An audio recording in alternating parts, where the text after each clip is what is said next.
100 రోజుల పరిపాలన నాకు పూర్తి సంతృప్తినిచ్చింది. 100 రోజుల్లో ప్రతి నిమిషం 6 గ్యారంటీల అమలుకు కృషి చేశాం. కేసీఆర్ రాష్ట్రాన్ని అప్పుల ఊబిలో ముంచారు. గత పాలనలో చిక్కుముడులను ఒక్కొక్కటిగా విప్పుతూ ముందుకు వెళ్తున్నాం. ముందు ఇంకా బాధ్యతతో అపరిష్కృత సమస్యలను పరిష్కరిస్తాం. 6 గ్యారంటీలను మరింత సమర్థవంతంగా అమలు చేస్తాం. 3 నెలల్లోనే 30,000 ఉద్యోగాలను భర్తీ చేసి మా ప్రభుత్వం చరిత్ర సృష్టించింది. నిరుద్యోగులకు ఒక విశ్వాసం కల్పించే ప్రయత్నం చేశాం. ప్రతి నెల 1వ తారీఖునే ఉద్యోగులకు జీతాలు వచ్చేలా చర్యలు తీసుకున్నాం. ప్రజాభవన్ను ప్రజలకు అందుబాటులోకి తీసుకొచ్చాం. సమస్యలు పరిష్కరిస్తున్నాం. సచివాలయం నిషేధిత ప్రదేశంలా గత ప్రభుత్వం వ్యవహరించింది. కానీ మేం సచివాలయంలోకి అందరికీ ప్రవేశం కల్పించే స్వేచ్ఛ ఇచ్చాం. మేం పాలకులం కాదు, ప్రజా సేవకులం అని ప్రజలకు తేల్చి చెప్పాం. ప్రజా సంఘాలతో ప్రభుత్వ నిర్ణయాలపై సలహాలు స్వీకరించాం. ఈ ప్రభుత్వంలో అందరినీ భాగస్వాములను చేస్తున్నాం. మార్పు మొదలైంది, మార్పు జరుగుతోంది అని ప్రజలకు నమ్మకం కలిగిస్తున్నాం. విభజన సమస్యలను ఒక్కొక్కటిగా పరిష్కరించుకుంటున్నాం. తెలంగాణ హక్కుల సాధన కోసం ప్రధాని, కేంద్ర మంత్రులను కలుస్తున్నాం. రాష్ట్రానికి రావాల్సిన నిధులపై సంప్రదింపులు జరుపుతున్నాం. కేంద్రంతో పక్క రాష్ట్రాలతో గిల్లికజ్జాలు పెట్టుకోవడం లేదు. కేంద్ర రాష్ట్ర ప్రభుత్వాల మధ్య సత్సంబంధాలు కొనసాగిస్తున్నాం. జయ జయ హే తెలంగాణ గీతాన్ని రాష్ట్ర గీతంగా ఆమోదించుకున్నాం. తెలంగాణ అభివృద్ధికి మా మంత్రులు, ఎమ్మెల్యేలు కష్టపడి పనిచేస్తున్నారు. తెలంగాణ సమగ్ర అభివృద్ధికి వైబ్రాంట్ తెలంగాణ 2050 మాస్టర్ ప్లాన్ రూపొందిస్తున్నామని అన్నారు. కవిత అరెస్ట్ ఇష్యూపై లిక్కర్ స్కామ్ వ్యవహారం టీవీ సీరియల్ ఎపిసోడ్లా సాగుతుంది. ఎన్నికల నోటిఫికేషన్ కు 24 గంటల ముందు కవితను అరెస్టు చేశారు. కవిత అరెస్ట్ ఎన్నికల స్టంట్. సానుభూతితో బీఆర్ఎస్ అరెస్టు చర్యలతో బీజేపీ ఓట్లు కొల్లగొట్టాలని చూస్తున్నాయి. కవితను అరెస్టు చేసే సమయంలో కేసీఆర్ అక్కడకు రాకపోవడాన్ని ఎలా అర్థం చేసుకోవాలి? ఇప్పటి వరకు కేసీఆర్ అరెస్టును ఖండించలేదు, ప్రజలకు వివరణ ఇవ్వలేదు. కేసీఆర్ మౌనం దేనికి సంకేతం? నిన్న ఈడీ, మోడీ కలిసే రాష్ట్రానికి వచ్చారు. రాజకీయంగా కాంగ్రెస్ ను దెబ్బతీయడానికే బీఆర్ఎస్, బీజేపీ డ్రామాలు కట్టిపెట్టి మోదీ తెలంగాణకు ఏం చేశారో చెప్పాలి. విభజన హామీలు ఎందుకు నెరవేర్చలేదో, మెట్రో విస్తరణకు ఎందుకు అనుమతి ఇవ్వలేదో చెప్పాలి. చెప్పుకోవడానికి ఏమీ లేకనే బీజేపీ అరెస్టు డ్రామాకు తెరతీసింది. కాంగ్రెస్ ను దొంగదెబ్బ తీయడానికి బీఆర్ఎస్, బీజేపీ కలిసి ఆడుతున్న నాటకం ఇది. వీరిద్దరి నాటకాన్ని తెలంగాణ సమాజం గమనించాలి. అరెస్టు విషయంలో కేసీఆర్, మోదీ మౌనం వెనుక వ్యూహమేమిటి? మా ప్రభుత్వంపై చౌకబారు విమర్శలు చేయడం మోదీ స్థాయికి తగదు. తెలంగాణను అవమానించిన మోదీకి తెలంగాణ అనే పదం పలకడానికి కూడా అర్హత లేదు.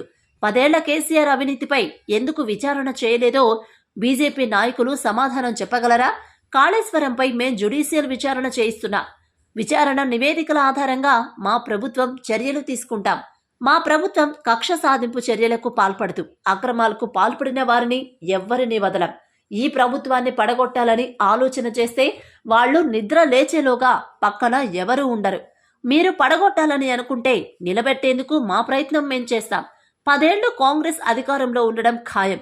40 ఏళ్లు రాజకీయ అనుభవం ఉన్న కేసీఆర్ నల్గొండ సభలో ముఖ్యమంత్రిపై చేసిన వ్యాఖ్యలు సమర్థించుకుంటారా? కేసీఆర్ అహంకారం ఇంకా తగ్గలేదు. పార్లమెంటు ఎన్నికలు మా పరిపాలనకు రెఫరెండం అని అన్నారు. కానీ 100 రోజుల పరిపాలనతోని సమస్యలన్నీ పరిష్కారమైనవని మేము భావించడం లేదు. ఇంకా బాధ్యతతో ఇచ్చిన 6 గ్యారంటీలలో మిగిలిన హామీలను కూడా అమలు చేస్తూ రాష్ట్రంలో ఉన్న ఎన్నో అపరిష్కృతమైన సమస్యల్ని పరిష్కరించుకుంటూ ముందుకు వెళ్తూ అధికారం చేపట్టిన 48 గంటల్లోనే ఆర్టీసీ బస్సుల్లో ఆడబిడ్డలకు ఉచిత ప్రయాణము కల్పించి ఈ రోజుకు దాదాపుగా 26 కోట్ల మహిళలు ఉచితంగా బస్సు ప్రయాణాన్ని వినియోగించుకున్నారు. రాజీవ్ ఆరోగ్యశ్రీ ద్వారా 10 లక్షల రూపాయలు ఉచిత వైద్యానికి కాంగ్రెస్ పార్టీ ఏర్పాటు చేసింది. ఇదే కాకుండా మహిళలకు ఇచ్చిన మాట ప్రకారం 500 రూపాయలకు సిలిండరు అమలు చేసినాం. ఈ రోజు వరకు దాదాపుగా 8 లక్షల మంది మహిళలు ఇప్పటికే 500 రూపాయలకు సిలిండర్ కొనుగోలు చేయడం జరిగింది. వాళ్లకు నగదు బదిలీ చేయడం జరిగింది. అదేవిధంగా 200 యూనిట్ల వరకు ప్రతి ఇంటికి ఉచితంగా ఇచ్చే విద్యుత్తు జీరో బిల్లులు ఇప్పటికి దాదాపుగా 37 లక్షల మందికి ఉచిత బిల్లులు, జీరో బిల్లులు చేరవేయడం జరిగింది. మిగతావి కూడా 7 జిల్లాలలో మహబూబ్ నగర్ లోకల్ బాడీ సంస్థలో ఎన్నికలు రావడంతో ఎన్నికల కోడ్తోని ఎన్నికల అధికారులు జీరో బిల్లులు అక్కడ ప్రజలకు ఇవ్వడానికి నిబంధనలు అడ్డు రావడంతో వాళ్ళకి అది అందుబాటులోకి రాలేదు. మొన్నటికి మొన్న ఖమ్మంలో ఇందిరమ్మ ఇండ్లు 4.5 లక్షల ఇండ్లు ప్రతి నియోజకవర్గంలో 3,500లతో ఇవ్వడమే కాకుండా 22,500 కోట్ల రూపాయలతోని ఇందిరమ్మ ఇండ్ల నిర్మాణ కార్యక్రమాన్ని కూడా లాంఛనంగా ప్రారంభించుకున్నాము.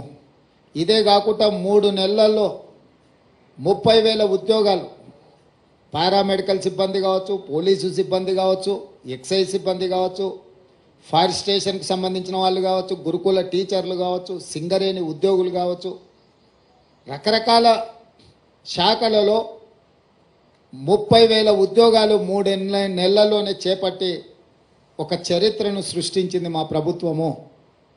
తెలంగాణ పబ్లిక్ సర్వీస్ కమిషన్ను లోపభూయిష్టంగా తయారు చేసి అవినీతికి ఒక అడ్డాగా మారుస్తే ప్రక్షాళన చేసి పబ్లిక్ సర్వీస్ కమిషన్ నూతన కమిషన్ నియమించడమే కాకుండా గ్రూప్ 1 ఇతర ఉద్యోగ నోటిఫికేషన్లు కూడా ప్రకటించి నిరుద్యోగ యువకులకు ఒక విశ్వాసాన్ని నమ్మకాన్ని కలిగించే ప్రయత్నం చేసినాము.